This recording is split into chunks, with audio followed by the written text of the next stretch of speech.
Le thème que nous allons avoir aujourd'hui, c'est mon témoignage dans la louange. Amen. Mon témoignage dans la louange. Vous avez dit, le témoignage, c'est quoi? C'est quand je me mets à chanter pour Dieu. Est-ce que c'est ça? Amen. Oui, ça peut être ça. La manière dont je chante pour Dieu quelque part, ça peut être ça. Je me retrouve dans la rue, je chante et marcher. Je me mets à chanter les louanges de Dieu. Et je témoigne l'amour de Dieu à travers les chants. Amen. Combien de fois tu es à la maison, tu chantes pour Dieu? Combien de fois tu marches, tu chantes pour Dieu? Combien de fois? Combien de fois tu t'es arrêté pour dire, moi je marche là, je vais chanter pour Dieu. C'est quoi? Je me réjouis. Voilà. Ah, merci. Je veux me réjouir dans la gloire de... C'est ça. Bon, pardonnez les chansons. Amen. Mais c'est comme ça l'enfant de Dieu. C'est-à-dire, je sors du travail, malgré la fatigue. Je rentre dans ma maison en chantant les louanges de l'Éternel. Vous voyez, même quand tu chantes comme ça, quand tu rentres dans ta maison, vous voyez la lumière avec laquelle on rentre dans la maison. Ça impacte. Mais quand tu rentres dans la maison, tu jettes là-bas, tu jettes. Ah non, moi je suis fatigué. Amen. Il faut que nous soyons cela. Je rentre dans ma maison avec la joie. Et c'est justement à cet instant-là que toi, parent, tes enfants vont te regarder. Papa, il rentre avec la joie en chantant les louanges de Dieu. Vous savez que nos enfants, on en parlera, nous observent beaucoup. Vous le savez quand même.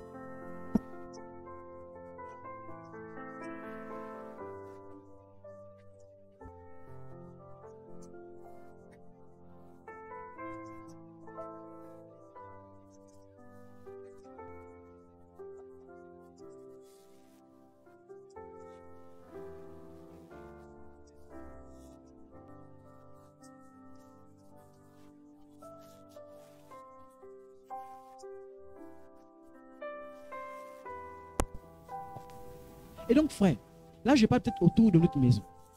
Mais il y a aussi l'impact de nos voisins, nos collègues. Après ça, il y a les gens vraiment au niveau de... les amis éloignés. Parce que sur les amis éloignés, je vais beaucoup parler plus des réseaux sociaux. Ah oui. Beaucoup sur les réseaux sociaux, on ne sait même pas s'ils sont chrétiens exactement ou bien ils ne sont pas chrétiens. En fait, on ne sait pas si tu es chrétien. C'est-à-dire que tes réseaux sociaux ne parlent pas pour toi. Or, quand tu es sur les réseaux sociaux, normalement, la sagesse voudrait que tes statuts parlent en ta faveur. Ça va, on comprend un peu. Mais nous, nos statuts, c'est seulement... Je ne sais pas, je n'ai même pas d'exemple. Parce que je ne sais plus, je ne me rappelle plus avoir même fait ça. Tes statuts, c'est seulement dire, je veux réussir, ou bien tu montes les voitures, ou bien tu montes... À quel moment tu parles d'exhorter quelqu'un de Dieu? Amen. 1 Corinthiens 10, verset 32 dit, faites tout pour la gloire de Dieu. Si vous prenez un texte, le texte dit, je ne sais pas si c'est lui qui suit, non, ce n'est pas lui. Il y a un texte qui dit, la suite, que vous mangez, que vous fassiez toute autre chose, faites tout pour la gloire de... On dit pour que vous mangez. C'est-à-dire que même lorsque tu te mets à manger, Dieu doit être glorifié dedans. Je ne sais pas si on comprend un peu. Ta manière de manger, les gens doivent sentir que là, ils respectent Dieu. Ta manière de marcher, on doit sentir que tu respectes.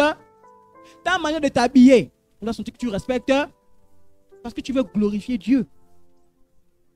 Vous voyez, je dis beaucoup les chrétiens, la manière de s'habiller déshonore Dieu, malheureusement. Voilà pourquoi nous devons faire attention à comment nous nous habillons. La manière dont tu éduques tes enfants, tu glorifies Dieu ou bien tu déshonores Dieu. Parce que la manière dont tu prends le temps avec tes enfants, les gens te regardent, ils disent, mais les chrétiens, mais comment ces enfants sont comme ceci? On te juge là sur place.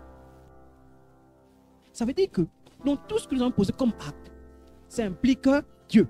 Pourquoi? Parce qu'on a dit nous sommes chrétiens. Parce que tu as dit tu es chrétien.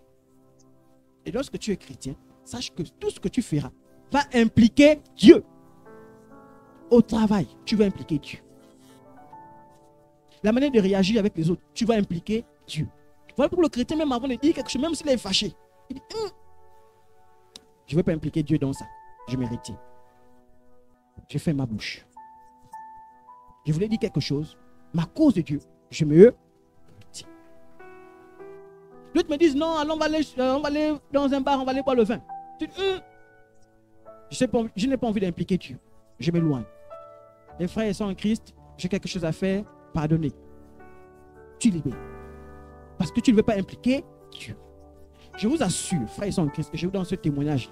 J'ai eu du mal à me convertir. Je n'ai pas eu un problème avec Dieu. Hein. Moi, dès le début. Quand on m'a parlé de Dieu, je savais que Dieu existait déjà. Dès le début. Même le temps au fond. Je savais que Dieu existait déjà. Mais j'ai eu du mal à me convertir. Pourquoi? Pour de ceux qui se disent chrétiens. J'observais. Je disais, moi, je veux connaître Dieu. Mais pourquoi je ne pouvais pas? Parce que je regardais l'attitude de certains chrétiens. Je dis non.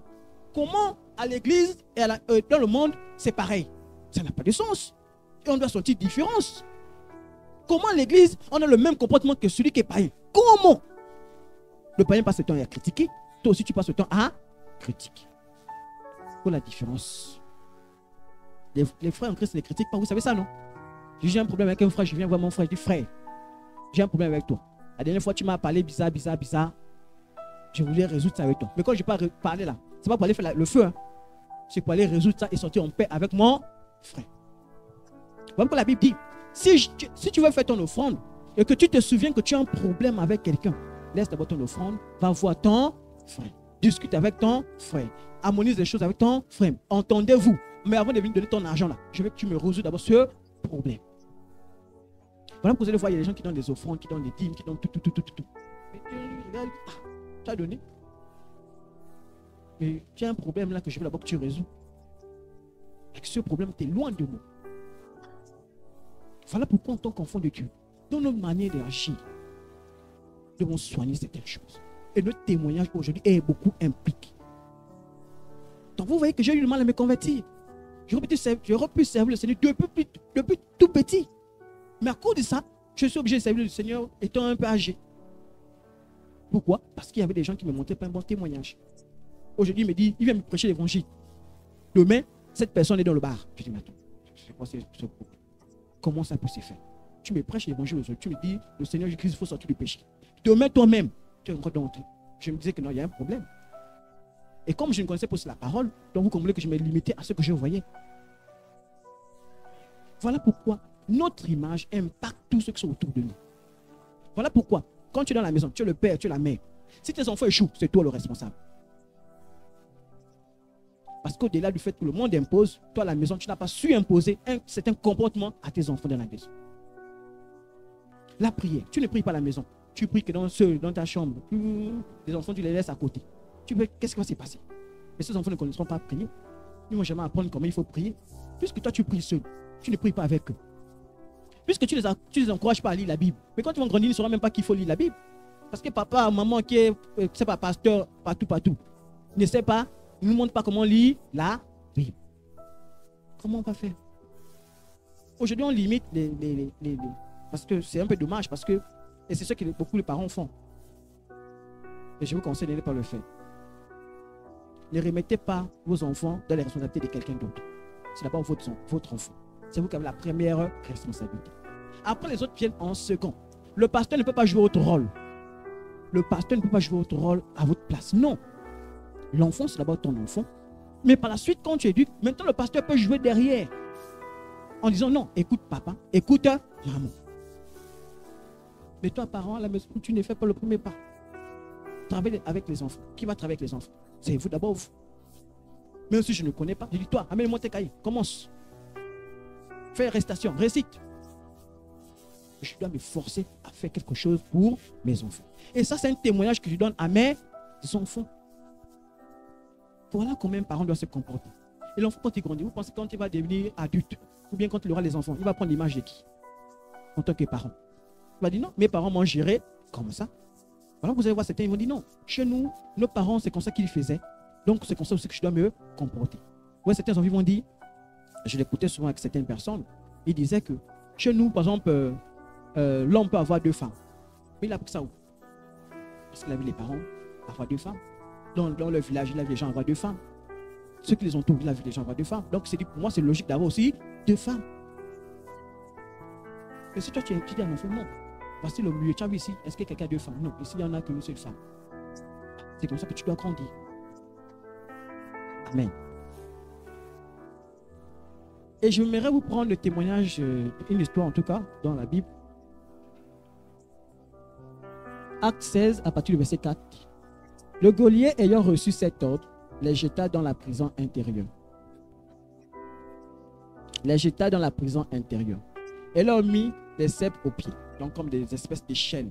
C'est bon? Vers le milieu de la nuit, Paul et Silas priaient et chantaient les louanges de Dieu. Et les prisonniers les entendaient. Il y a deux aspects. Première chose, malgré qu'ils étaient en prison, qu'est-ce qu'ils ont fait? Ils sont mis à prier et à chanter. En fait, la prison est comme une forme, comme des attaques.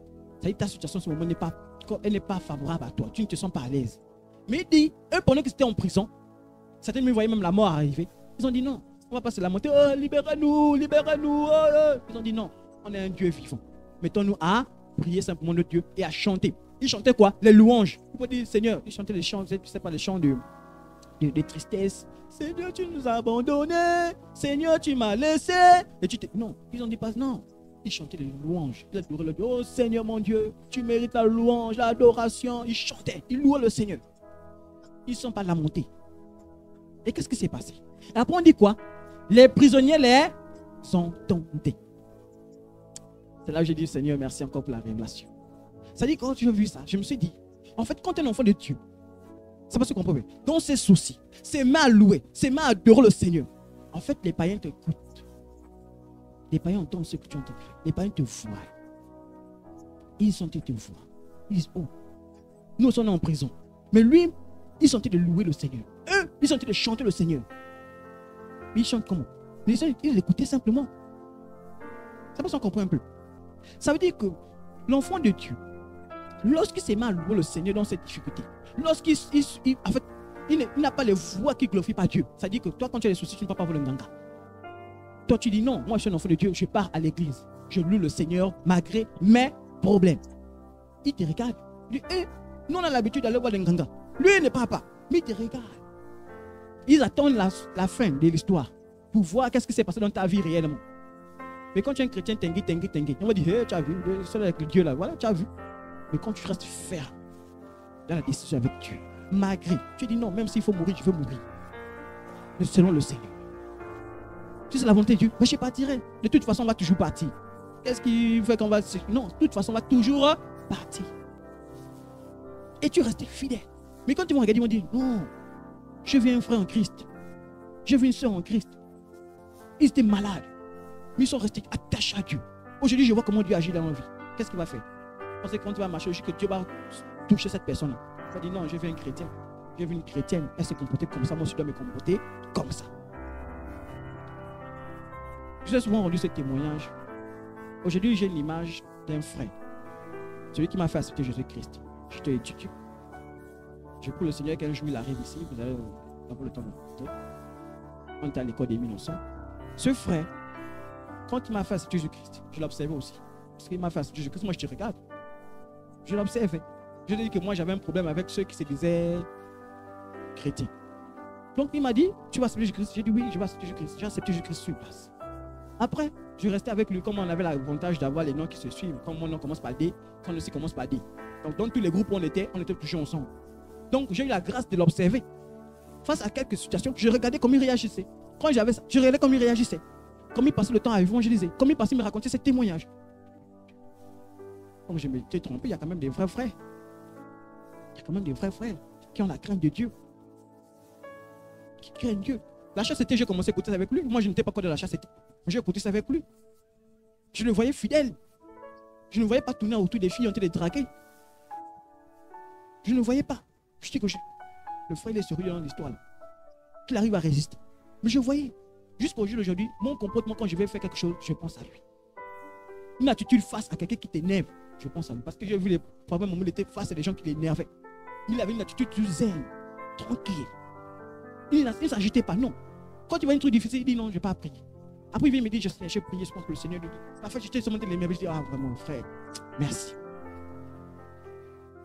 Vous savez que j'ai même vu que Dieu parlait tout le temps aux gens. Mais je ne voyais pas ça. Mais chez les autres frères, non, voilà pourquoi je dis frères, ils sont en Christ. Notre comportement peut impacter positivement ou négativement la vie des autres. Il faut que nous soyons Seigneur. Amen.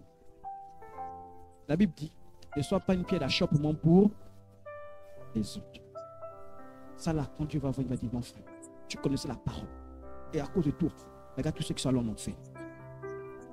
Voilà pourquoi nous les pasteurs, la Bible dit est claire avec ceux qui enseignent. Il a dit, vous qui enseignez. Attention. Parce qu'il y a des gens qui, quand ils enseignent, ils peuvent emmener toute une église en enfer. Vous savez ça, non? Ils peuvent emmener toute une église en enfer. Quand on vient enseigner, on prend le temps, on dit, hey, Seigneur, je ne veux pas dire des bêtises.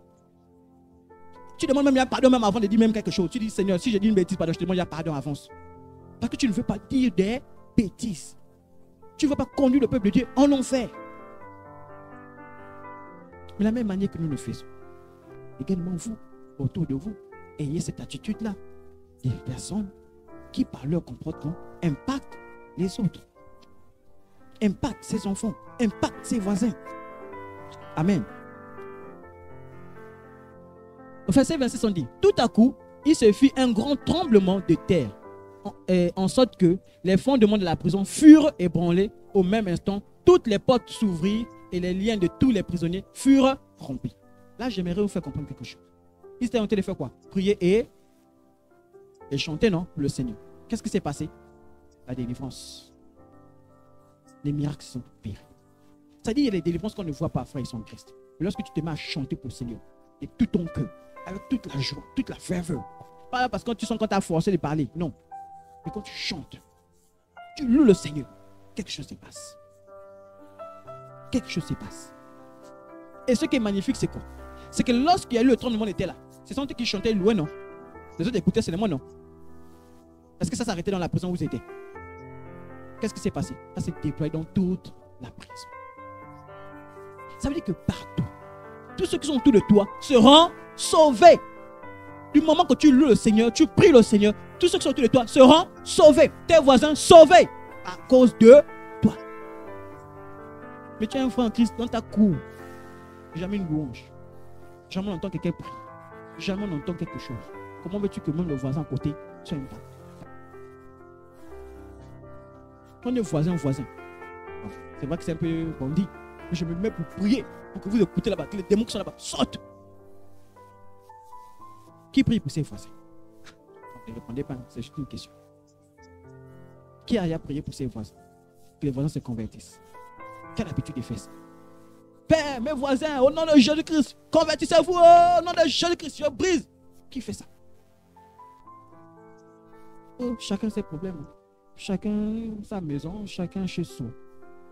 Voilà. Le salut est personnel. Non, frère, c'est le Christ. J'ai mes voisins. Non seulement par mon comportement. Moi et ma femme, lorsqu'on était à Léima, c'était notre objectif. C'est parce que bon, le Seigneur a voulu bien qu'on se déplace. Après, on a compris pourquoi le Seigneur voulait qu'on se déplace. On ne devait pas rester là-bas longtemps. En fait, quand on était là-bas, on avait commencé même à dire réunion dans la. C'est-à-dire que tous nos voisins, on les a tirés un peu. On dit, on va à l'église, non? Allons. L'autre a même pris la décision que non, je vais me marier. Pourquoi? Il y avait des gens qui étaient mariés à côté de lui. On ne s'est pas marié avec beaucoup de millions. On ne s'est pas marié avec beaucoup de. Je ne sais pas quoi. On s'est marié. Ça a impacté dans sa maison. Lui seul, il a appelé la décision, il a dit, je vais venir faire des fiançailles, c'était pas.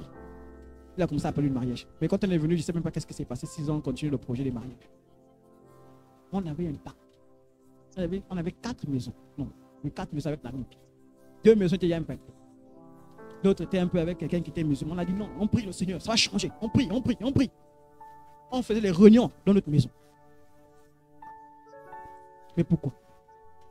Parce qu'on s'est dit, on est dans un endroit, on ne peut pas partir de là sans impacter les gens. Non. On a des voisins qui ne connaissent pas le Seigneur. Il faut que quand on quitte de là, ils soient impactés par le Seigneur. Mais chez toi, les voisins, tu vois bien leur vie, païen. Qu'est-ce que tu fais? Quelle est la stratégie que tu adoptes? Parfois même, c'est même eux qui t'impactent encore même.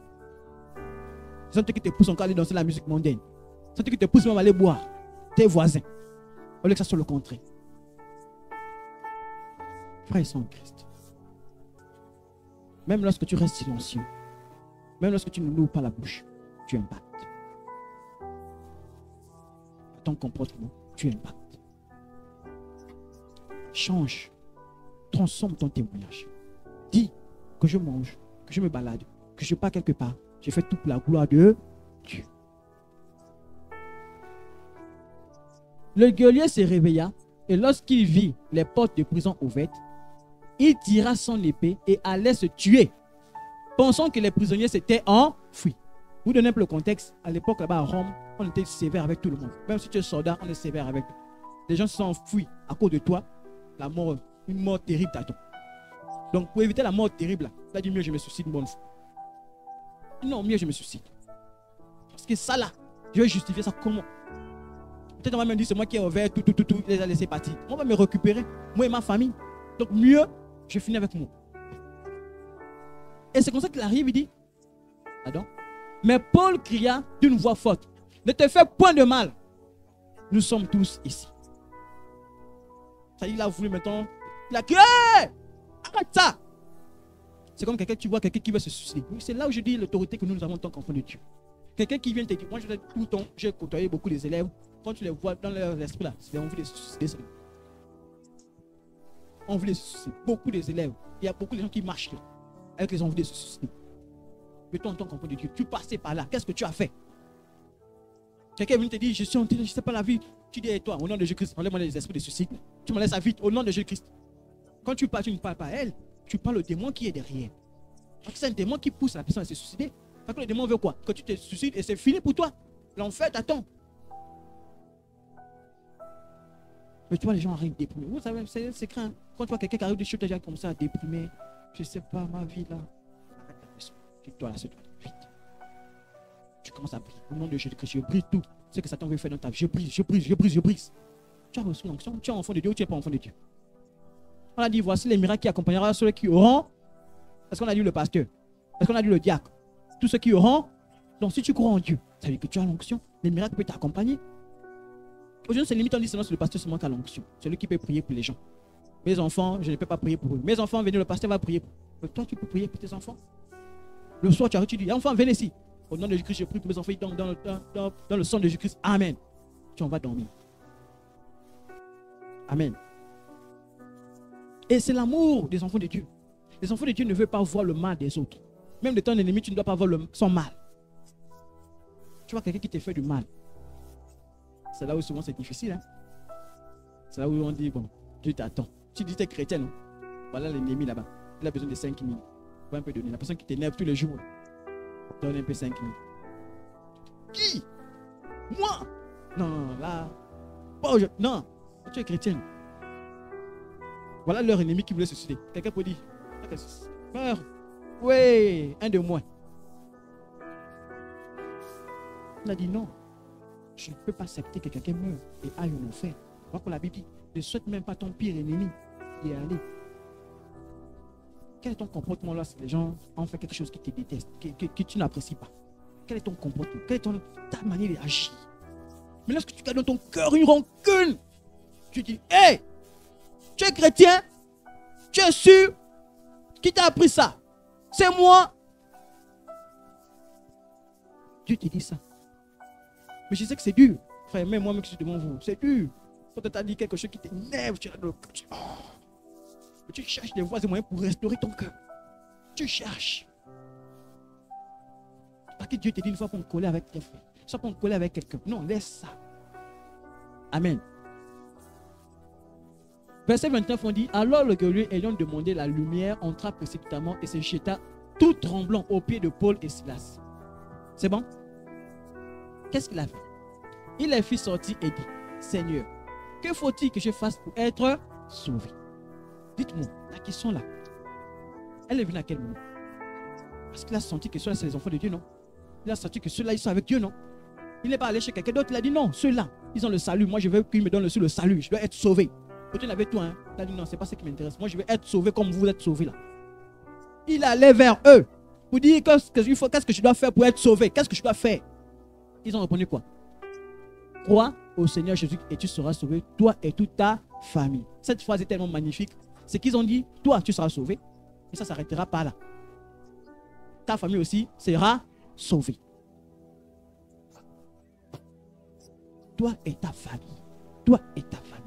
Ne dis pas seulement moi seul. Non. Toi et ta famille. Donc, Farel. Maman Elvie, j'ai venu ici là-bas, non? Tu as suivi, non? Hein? Papa a suivi, non? Chermi a suivi, non? Béatrice a suivi, non? Tout le monde a suivi. Et toute une maison est là. Sauvée. Et je prie au nom de Jésus que vous restez sauvés. Et c'est ça. Les enfants de Dieu. Quand je suis sauvé, j'attire un peu. Dans ma famille, j'attire. Aujourd'hui, on est tous sauvés. Mais chez toi, sauf s'ils ont décidé de leur propre volonté. Vous comprenez un peu, non? Mais même quand ils ont décidé, on n'abandonne pas. On insiste toujours. Tu sais, on peut aller à l'église aujourd'hui, hein? Alors, le problème chez nous, et j'avais montré une dernière fois une image où je disais, il y avait un costaud, et quelqu'un allait évangéliser. Il y avait un costaud et un mince. Le mince voulait aller évangéliser le costaud. Le mince a dit, hé! Lui là, si je n'ai pas le Jésus-Christ, peut même me mettre un coup de poing. Et là, le cœur du costaud dit, hé, ils sont beaux, ils sont mignons, ils sont propres. J'aimerais qu'ils me parlent de ceux qui sont comme ça. Le costaud qui dit ça. Ça dit que ils ont mis une barrière à cause du fait qu'ils ont vu costaud. Ils n'ont pas compris le besoin de la personne dans son cœur. Ils n'ont pas compris que lui, là, en fait, il cherche Jésus-Christ. Il a été ses pères, il cherche une solution pour sortir de là où il est. Donc souvent, on a tendance à dire, à mettre la barrière parce qu'on dit, non, lui là, c'est nerveux. Il ne faut pas parler de Jésus-Christ avec celui-là. Il est nerveux. Si tu dis Jésus-Christ, il peut même te mettre un coup de tête. Non. Tu ne parles avec l'onction de Dieu. Même quand tu pries, tu dis, Seigneur, je parle aujourd'hui là, il va écouter. Les démons qui tiennent tes bouts là, je les chasse au nom de Jésus-Christ. Quand tu arrives, tu dis, voilà, toi, aujourd'hui là, Jésus-Christ, viens, écoute, bon, prenons la Bible. La Bible dit que si tu n'as pas Jésus-Christ, tu pars au nom. Quand tu fermes, tu pars. Tu laisses avec la parole. Si la personne avait même un comportement comme la nuit là, la parole va commencer à grandir. Il y a des gens qui sont convertis. Moi je me rappelle quand on allait avec les enfants de la JPJ évangéliser. Certains arrivent, ils ont dit non. Moi j'ai vu les enfants, ils avaient tellement un courage de venir me parler de Jésus-Christ. J'ai décidé de venir à l'église. Pourquoi? Les enfants ils pouvaient avoir peur. Ils ont dit non, on est parti. Idrilan allait évangéliser. Elle arrive, elle a dit tiens, brochure. Elle est partie. L'enfant a eu un courage pour parler de Dieu. Monsieur me suit pas, il parle avec un témoignage qu'un enfant m'a parlé de Dieu. Ça va rester dans son image. Il va dire non. Quand il verra même un enfant qui se comporte bien, il dit non. Moi j'aime des enfants des autres me parler de Dieu. Mais la grâce c'est quoi? C'est que ces enfants maintenant restent attachés à Dieu. Il ne faut pas qu'après tu m'as parlé de Dieu, demain je te vois là-bas dans le bar, on te fait les choses. Non, ça n'a pas de sens. C'est là où on te déparle. Nous avons dit que nous nous engageons en tant qu'enfants de Dieu. On a mis sur nos statuts enfants de Dieu. Comportons-nous maintenant comme les enfants de Dieu. Si tu te comportes contraire, tu n'es pas enfant de Dieu. C'est à cause que j'ai toujours dit, ne s'appelle pas chrétien qui veut. C'est pas ça qu'on comprend un peu. Ne te dis pas chrétien tant que tu n'as pas compris comment il faut marcher avec le Seigneur. C'est moi qui dois te dire, toi là, tu es un chrétien. C'est pas ça qu'on comprend un peu. Beaucoup les gens, même les Nganga prennent le titre. Non, nous sommes des chrétiens. On est chrétiens. Mais tant que tu sais que lui là, sa chrétienté là, c'est ailleurs.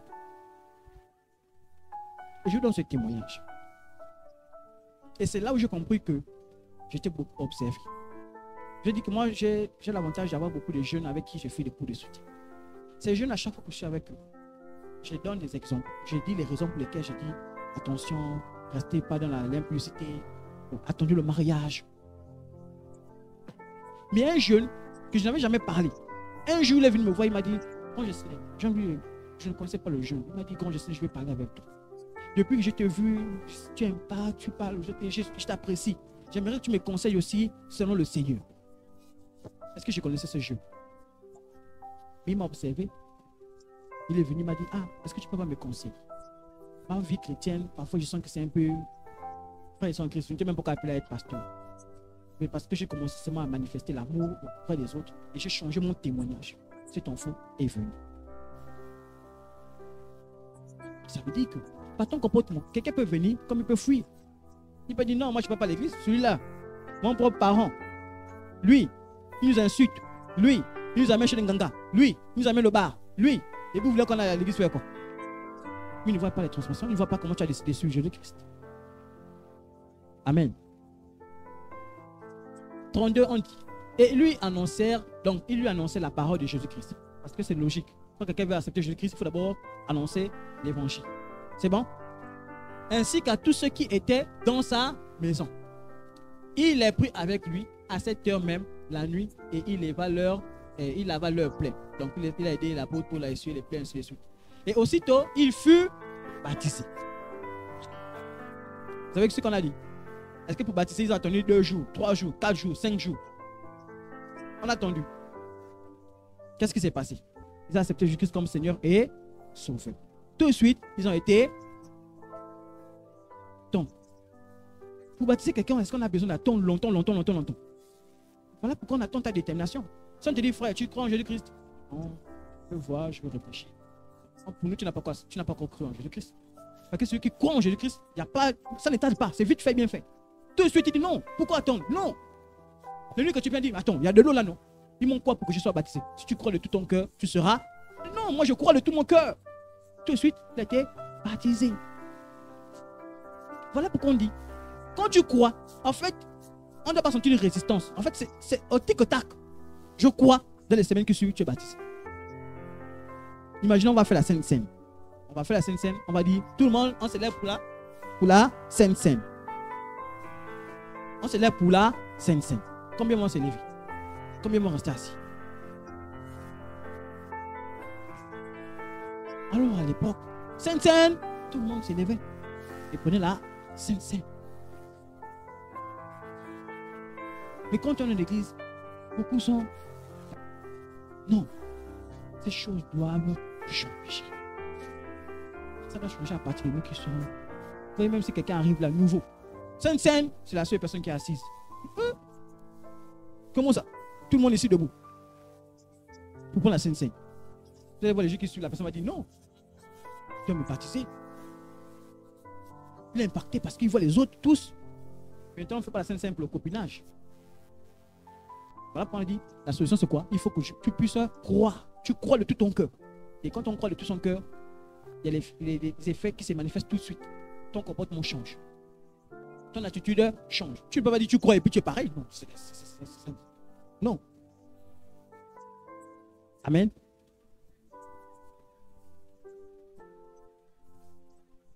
Les ayant conduits dans son logement, il leur servit à manger.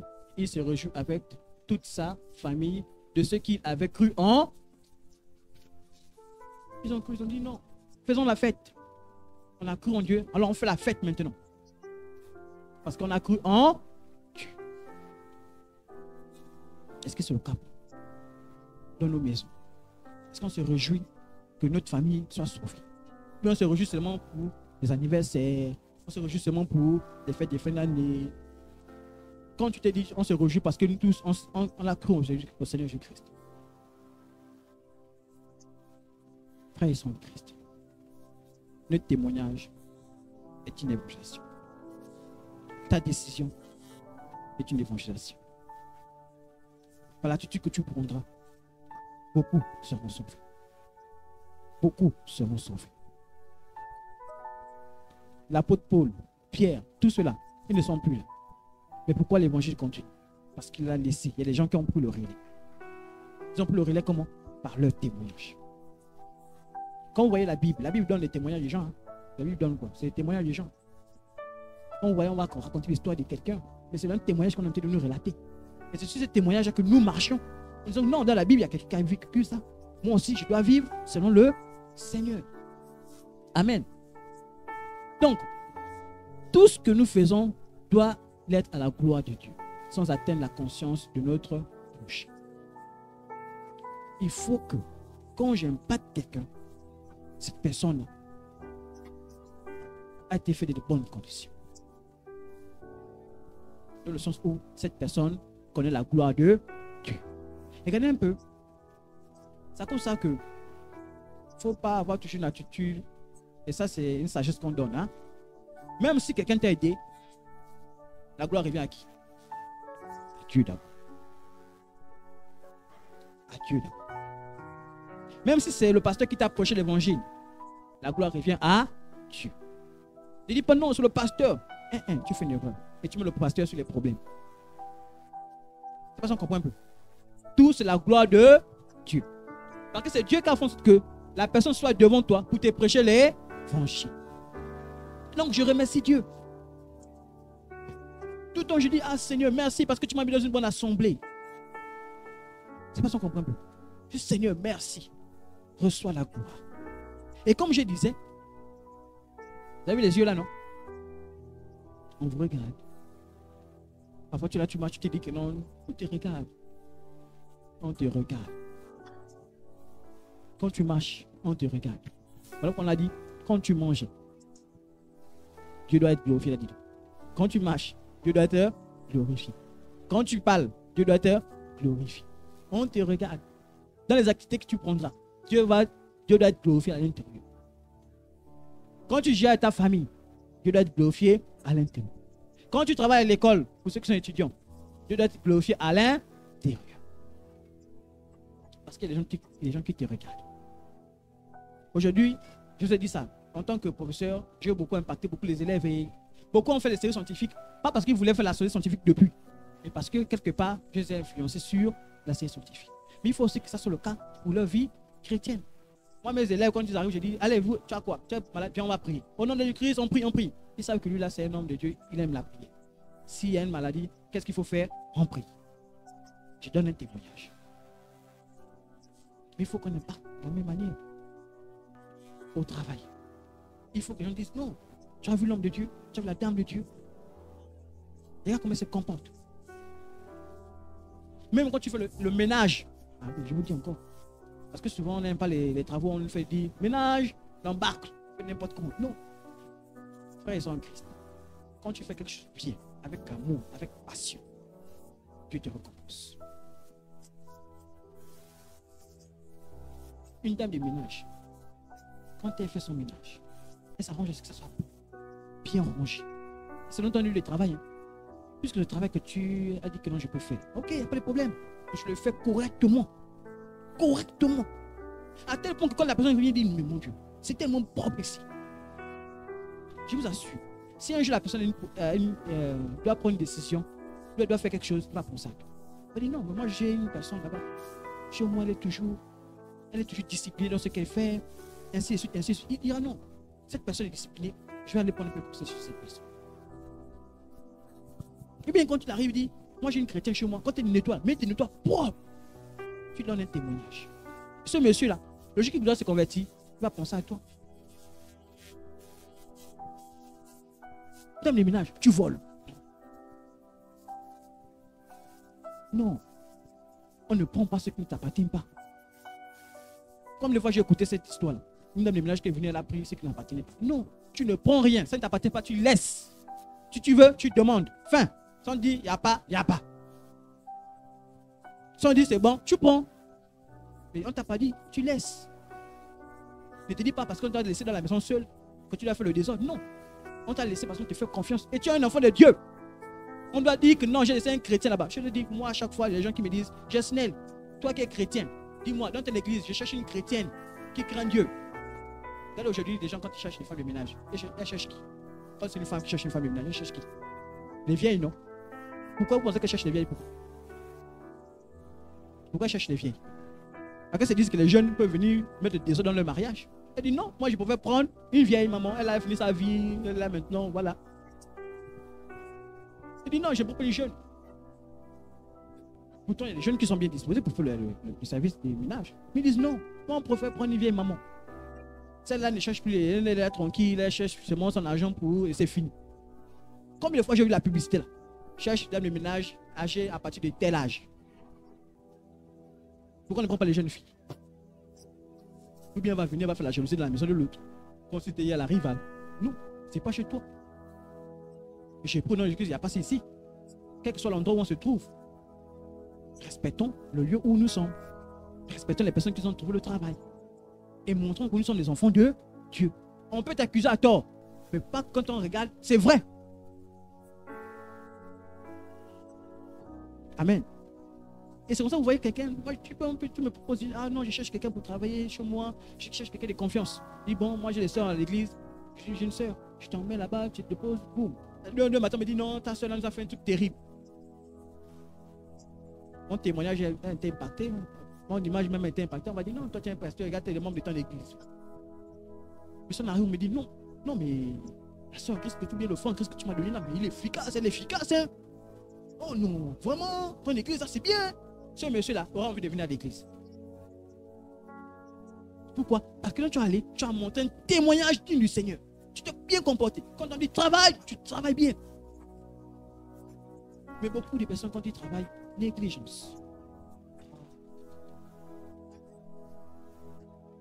Mais quand c'est la fin du mois, ça a coupé 10 000. Pourquoi on a coupé mes 10 000? Là, tu ne dis pas le salaire là est sale, le salaire est bizarre. Non, tu peux apprendre avec chaud. Quand il s'agit de travailler, tu ne veux pas travailler. La Bible est claire avec ça, non? Celui qui ne travaille pas, tu ne veux pas travailler. Ne cherche pas l'argent. Donc, faisons ce qui est dit le Seigneur. Les enseignants. Quand tu es enseignant, devant toi, surtout chez nous au lycée. Au lycée, tu as l'avantage d'avoir peut-être 7 classes. Attention. Donc tu passes là, tu fais cours là, tu fais cours là, tu fais cours là, tu fais cours là. Ça veut dire quoi? Dans chaque classe, on peut dire il y a peut-être 70 personnes. Ton image face à 70 personnes. Quand tu passes, ça veut dire que tu as impacté 70 personnes multipliées par 7. Ça veut dire que si tu as eu un comportement négatif, ça impact sur tous ces enfants-là. Si tu as eu un impact positif, tu as sauvé toute une multitude de personnes comme ça. Tu as donné témoignage des enfants. Les enfants m'ont dit non. Moi, quand je serai professeur, je serai comme le monsieur là. Lui, quand il était professeur, il était gentil. Il nous encourageait. Il nous fait ceci. Il nous parlait de Dieu. Mais toi, quand tu arrives, et quand tu as un mauvais témoignage, moi, j'ai vu les jeunes. Ils en viennent témoigner d'un professeur. Il dit non, moi, quand je serai professeur, je viens vous dire ce soir, ça, mais je suis obligé de vous dire. Moi, je vais coucher avec les filles. Je vais jouer avec les jeunes filles là. Elles vont voir. Vous imaginez? Donc, tu envoies ton enfant à l'école. Je ne sais pas s'il dit une panthère ou un léopard, je ne sais pas comment. Tu viens de regarder tes enfants. Alors que je dis à l'école, vos enfants sont plus en sécurité. Hein? Ah oui, hein? Voilà pourquoi si vous dormez à la maison, le dehors ne dort pas. Hein? Le dehors ne dort pas. La Bible, ils ont été chercher vos enfants, les amener dans les voies bizarres. Les gangs, vous voyez au jeu des gangs. Quand l'enfant, il était intelligent, il est devenu un gang. Mais parce que tu es en train de dormir, non? Tu ne pries pas pour les enfants, tu ne rentres pas les enfants, tu ne dis rien aux enfants, et ils vont partir. Voilà pourquoi il y a même cette habitude d'un parent. Moi, j'encourage. Un parent, tu sens que l'enfant, un moment, tu sens quelque chose tangue. Lève-toi, pars un peu à l'école, rencontrer les professeurs. Discute un peu avec eux. Non, mon enfant, c'est tel enfant. J'aimerais un peu savoir comment il se comporte. Vous savez, même l'enfant aura même peur de fuir l'école. C'est que mon parent, là, il y a l'œil sur nous. Mais nous, parents, là, on envoie l'enfant à l'école, on reste à la maison. Tu es à l'école, on ne sait même pas. Tu ne demandes même pas. À quel moment tu t'occupes de ton enfant? La Bible dit, la folie est rattachée à la tête, à l'enfant. Vous savez ça? La folie est rattachée à l'enfant. Ça dit quand il est enfant là, il a envie de faire toutes les pires bêtises. Mais vous ne le savez pas. Tous on était enfants, non? Hein? Quand on était enfant, qu'est-ce qu'on ne voulait pas faire? Dites-moi un peu. Quand on était enfant, est-ce qu'il y avait des bêtises comme aujourd'hui même on a grandi? Pourquoi j'ai même fait ça? Hein? Il n'y a pas. Mais alors, ça dit que si on est passé par là, soyons vigilants. Mais parfois on a l'impression qu'on a rendez-vous, c'est qu'on a oublié totalement. Bref. Pour terminer, Hébreux 12, verset 1 dit. Nous donc aussi, puisque nous sommes environnés d'une si grande nuée de témoins, rejetons tout fardeau et le péché qui nous enveloppe si facilement, et courons avec persévérance dans la carrière qui nous est ouverte. Amen. La Bible dit, tu es entouré d'une multitude de témoins. Donc tout ce que tu fais, déjà le plus grand témoin c'est qui? Dieu lui-même. Même si tu es seul, il te voit. Dans le noir, il te voit. Derrière l'herbe, il te voit. Derrière le mur de la maison, il te voit. Dans le placard, il te voit. Donc tu ne caches nulle part. Même si tu veux me mentir, moi le pasteur, il n'y a pas de problème mon frère. Ce Dieu connaît. Même dans ton cœur, Dieu sait ce qui est à l'intérieur. Alors quand tu vois, quand tu sais ça, tu dis Seigneur, pardon, j'enlève les gens, je sais que tu connais. J'enlève les gens. Et c'est là où on dit la crainte que tu as pour Dieu. Lorsque tu as la crainte pour Dieu, il y a des choses que tu ne feras pas. Ça va sans comprendre. Je vais terminer avec ce témoignage-là. Lorsque je me suis converti, et lorsque j'ai commencé avec ma femme, je crois que je vous ai rendu ce témoignage, mais j'aimerais encore vous le dire. Il y a une des choses qu'on a eu à faire, c'était de faire, comme on dit, table rase. C'est bon? Il fallait se libérer, dire, poser des questions à l'autre pour se rassurer dans son cœur, ainsi de suite. Ça, c'est un travail qu'on fait en tant que couple qui se prépare au mariage. Amen. Et il y a une question justement qu'elle m'a posée. Dis-moi, Jessie, est-ce que tu as eu à faire... J'espère que mes témoignages, je vous donne. Vous allez parler, me critiquer après. J'espère aussi que je vais écouter vos témoignages plus tard. Amen. Voilà. Il m'a dit, Jessie, et c'était devant nos parents spirituels. Tu vois la pression. Jessie, dis-moi, est-ce que tu as eu une relation amoureuse avec telle fille? La king, la honte. Oh, c'est quelque question. Elle aussi, elle ne peut pas poser à côté. Mais tu es là devant, tu dois dire quelque chose. J'ai dit non. Ah oui, j'ai dit non. J'ai dit non. C'est vraiment que je t'ai pompé. Je suis parti à la maison. La nuit arrive. Je suis allé dormir. Le même soir, dans le songe, je me retrouve encore dans la même position. Je me pose la même question. Jessie, est-ce que tu as eu une relation avec telle personne? J'ai encore dit non. Frère et sœurs en Christ, ce qui s'est passé à la suite. Je me suis réveillé vite.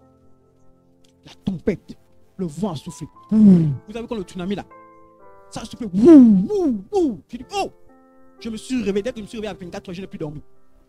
J'ai attendu le matin, j'ai appelé la soeur en Christ. J'ai dit viens, j'ai quelque chose à te dire. Soeur en Christ. La dernière fois que tu m'as posé la question, non. En fait, j'ai menti. C'est vrai. Et tu demandes pardon. Frère, quand tu as la crainte de Dieu, tu n'as pas besoin d'être avec les gens. Non. Et là, j'avais compris que, en fait, c'est Dieu lui-même qui est venu me poser la question maintenant. Il a dit, dans les liens entre nous, je te repose la question. Tu dis quoi? Dieu savait que j'ai menti. Et depuis ce jour, j'ai compris que Dieu n'aime pas le mensonge. Et c'est des choses qui se passent quand tu mens, frère, sans Christ. Il faut savoir que Dieu est en colère. Dieu ne veut pas que ses enfants passent le temps à mentir. C'est parce que tu as fait les choses. C'est parce qu'on ne le voit pas. Spirituellement, on ne le voit pas. Mais il y a des choses qui se passent. Parce que si Dieu avait la possibilité de nous donner les yeux, à l'instant où Dieu voit les choses. Et j'ai vu la grâce de Dieu dans cet endroit-là, de voir comment Dieu a monté cet endroit. On voit ça comme ça, tchaka. Mais je vous ai dit, quand j'ai vu ça dans spirituellement, j'ai vu, oh, donc cet endroit est beau comme ça, là. Magnifique, long. Je dis, waouh. C'est-à-dire que si on s'arrête seulement sur nos yeux physiques pour faire les choses, en fait, on n'avancera pas. Et j'ai vu les gens, ils ont tendance à beaucoup croire aux démons, aux sorciers, mais à Dieu là, là-bas, et c'est dangereux, frère sur Christ. Accrochons à Dieu. Amen. J'aimerais qu'on s'élève ensemble avec les musiciens qui nous accompagnent.